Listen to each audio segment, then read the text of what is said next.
Hello there, boxing fans around the world. Thank you for joining me once again here on Talkin Fight for another episode of Boxing News today.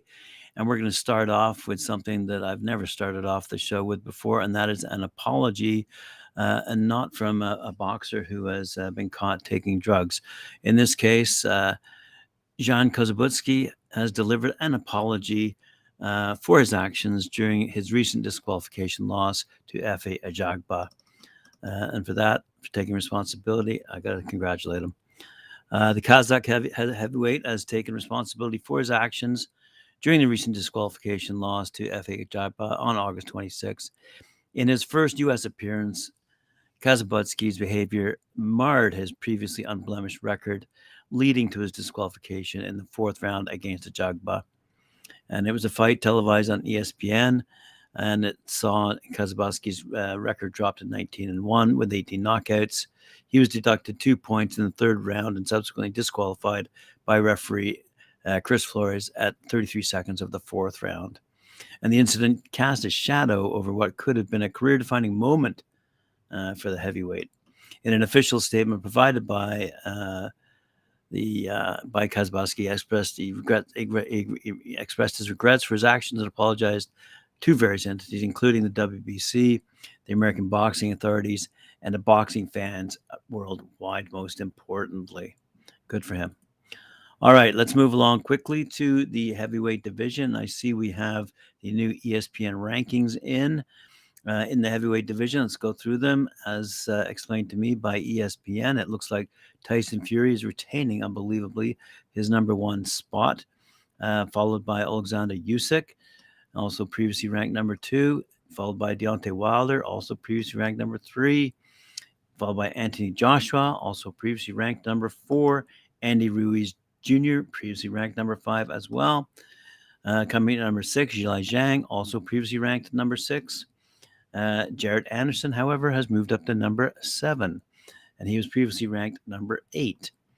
Meanwhile, Joyce has moved up to number 8, previously ranked number 9, whereas Joseph Parker has moved up to number 9, and he was previously ranked number 10. Philip Hrgovic rounds up the top 10, coming in previously unranked, by the way, in the top 10 at the number 10 position.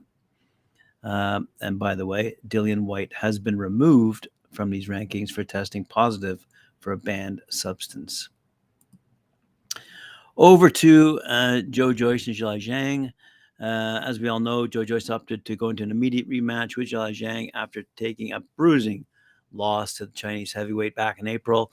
And now Matchroom promoter, go figure, Eddie Hearn, has made his prediction for the fight. Let's have a look at what he says. The first time around, Joyce was unable to evade the solid jabs and big left hooks of the Southpaw Zhang at the Copper Box in London and sustained damage to his eye, which slowly closed up before being called off by the doctor in the 6th round. Hearn gave his view on how he thinks the fight on September 23rd at the OVO Arena in London will go, and ultimately feels it will end the same way the second time around. Quote, I think Joe should wear him down, but I've got a feeling for Zhang stoppage inside 6. Others predict Joyce will get revenge, but a second back-to-back loss for Joyce would derail any world title hopes he has after building successfully on his Olympic silver medal since turning pro back in July 2017. Wins over Daniel Dubois and taking the WBO interim world heavyweight honors against Joseph Parker in 2022 had him ranked highly, but it would be a long way back after another high-profile defeat at the world level. The 6'6", 278-pound Zhang would remain the WBO interim champion should he win, and will have his sights set on a mandatory world title shot against title holder Alexander Usyk, though he would come second in the rotation after Philip Hrgovic, the IBF's mandatory challenger. Either way, fight fans will finally be happy that big matches in the marquee division are beginning to get made. Now, speaking of marquee matches, let's flip over to Canelo Alvarez. Story by Dan Ambrose over BoxingNews24.com. He says Alvarez is open to a fight with welterweight Terence Crawford at 168 after his title defense of his undisputed super middleweight championship against Jermell Charlo, and that's scheduled to be held on September 30th.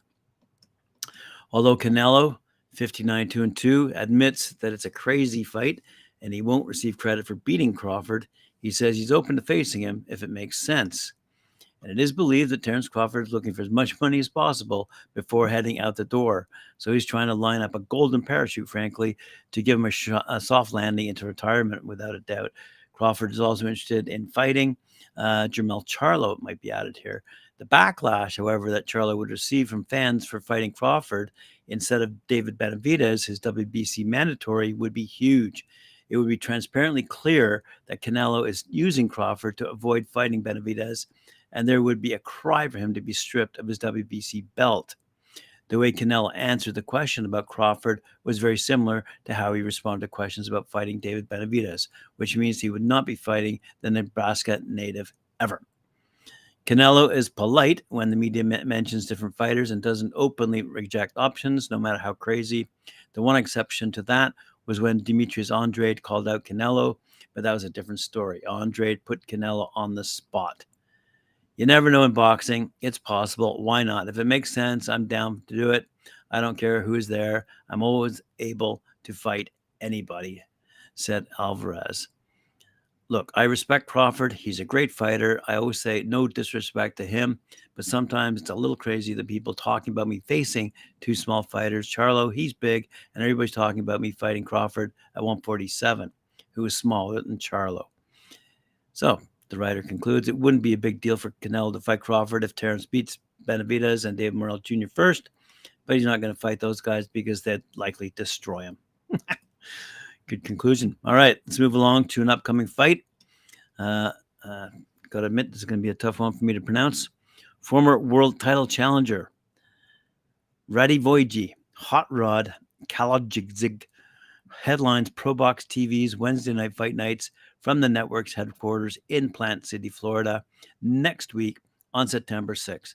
The Belgrade-born Kalajdzic, 27-2, 19 knockouts, will go 10 rounds with England's Mickey Ellison, 14-4, in a light heavyweight battle.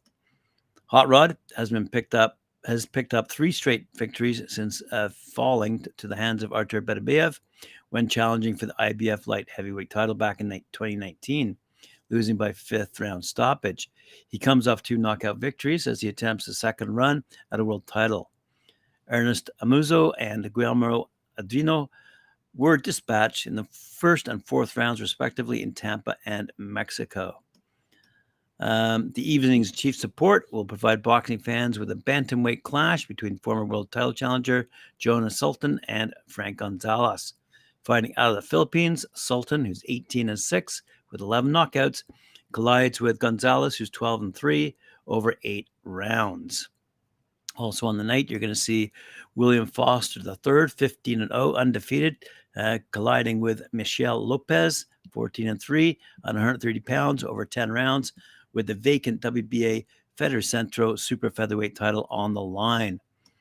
Another quick fight to announce: prospect Dominic Valle, 6-0, 5 knockouts, and 29-year-old Damian Alcala, 7-2, opened the televised broadcast in the super featherweight division, scheduled for 6 rounds. Good night of boxing down in Plant City, Florida. Wow. Speaking of legendary fighters, let's talk about Manny Pacquiao for a second. He is not done achieving just yet, says James Slater over at boxing247.com.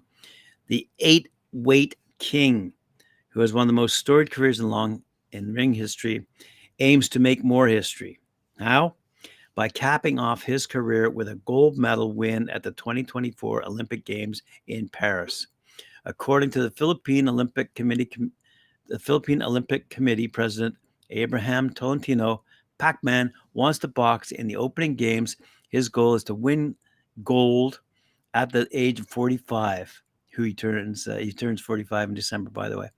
In 2016, a rules change allowed pro boxers to compete in boxing at the Olympics, and now Manny wants in. Pacquiao is too old to earn a spot via qualifying in the Asia Games next month, but he can qualify via one of 2 Olympic qualifying tournaments that will take place next year. And this is interesting stuff, and it will be fascinating to see if Pacquiao can qualify and then go on to capture a gold medal in France. Most fighters, of course, compete in the Olympics at the start of their ring careers, and if they're good enough, that is. Now, if he is still good enough, Pac-Man will end his ring career by boxing for his country. Imagine if Pac-Man could make good on his lofty goal, thus joining Olympic greats such as Muhammad Ali, Oscar de la Hoya, who Manny met, of course, and defeated in the pro ranks, Sugar Ray Leonard, Joe Frazier, and all those other special boxers who picked up a beautiful gold medal. So good luck to Manny Pacquiao in his attempts at a gold medal in Paris 2024. Let's talk about Francis Ngannou to close out the show. Courtesy of a story appearing in BoxingScene.com. It would be the Mount Rushmore of upsets. They start off this story.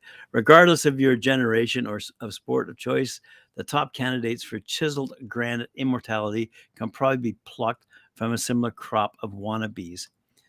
The New York Jets in Super Bowl III, North Carolina State in the NCAA Final Four, the U.S. men's hockey team in the 1980 Winter Olympics, and of course Buster Douglas in Tokyo against Mike Tyson. Their images: Joe Namath's finger wag, Jim Valvano's hug pursuit, Jim Craig's flag-draped search for his father, and Iron Mike's loopy reach for his mouthpiece have, for good reason, lingered for decades past the final buzzers and bells. But they all might be pushed aside come late October. Should Francis Ngannou transfer his irrefutable octagonal menace and land a knockout blow to the chin of unbeaten consensus heavyweight champ Tyson Fury, the next resonance from Saudi Arabia could reshape perceptions of upsets, not to mention boxing itself for several years to come. Forget the odds, which have been predictably prohibitive since the idea of the bout was floated, and just imagine the reaction you'd have if the self-proclaimed Gypsy King was laid out for a 10 count. Quote, these guys literally have a 0.001% chance against the top guy, said former IBF middleweight title challenger Billy Lyle. The biggest reason is top-level boxers have sparred them thousands and thousands of rounds and are so relaxed with punches coming at them. They see things better and don't nearly get as gassed. They also know how to roll with punches and use bigger gloves to protect themselves.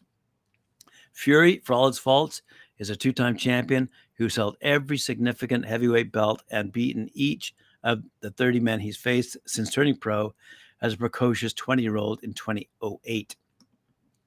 Not only has his run twice lifted him to preeminence in the sport's signature weight class and yielded 24 knockouts and 33 wins, but only one judge in his 10 distance fights, 9 wins, 1 draw, has ever turned in a scorecard favoring his opponent. And that was Alejandro Rolcan, whose dubious 115-111 lean towards Deontay Wilder in 2018 made that fight the only competitive blemish on Fury's otherwise unchallenged resume. Ngannou, meanwhile, has never boxed as a pro or amateur and was steered toward the cage by a boxing gym operator who suggested the Cameroonian would not make a living in the ring, rendering the very idea he can compete with a functioning Fury, let alone actually beat him, almost comical. I was in Miami at a convention 2 years ago and was talking to Jorge Masvidal, a top UFC guy at the time, Lyle said, and he said, you boxers are crazy. The sparring is so much different than UFC. It's always a war and a lot more head trauma. UFC has a lot more weapons, which means more things to practice, less time on doing just hands. If it happens, though, the laughter from the boxing is dead crowd will be deafening, and the scars incurred by the boxing is king crowd might be permanent. Everybody is beatable, said Ngannou. I mean, it's not going to be easy. It's boxing. It's a new sport. And even if it's MMA, I never take an opponent easily. Like, I put everything in the work and I give everything in the octagon. It's going to be the same thing this time. Basically, I know that this is a new idea for me. It's not a comfort zone, but trust me, I'm going to give everything. Be ready. And when I get there, I'm going to put on a show. I'm going to give everything in the ring. I think I can take Tyson down. Well, there you go. Boxing fans around the world, you heard it here first. Francis Ngannou thinks he can knock out Tyson Fury. Thank you for joining me once again. Remember to like, share, subscribe, hit that notification bell, and we'll see you later on at 4 p.m. when I join Mike Orr for his show, Knuckle Up, 4 p.m. Eastern Time. See you then. Thank you.